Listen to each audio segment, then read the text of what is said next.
对于国内其他船厂见到的这个17.4万和17.5万，它多出来了几千方，也为船东在运营过程中能够增加一些额外的效益。双燃料主机和发电机，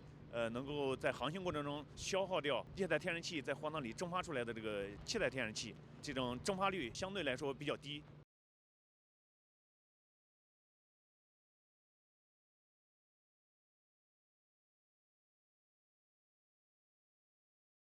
现在目前那个18万方啊，一共呢是12条船的订单，那么现在已经开工了6条船，那么5条船呢已经下水了，第6号船呢在雾里面正在合拢，那么预计呢是今年的8月份下水。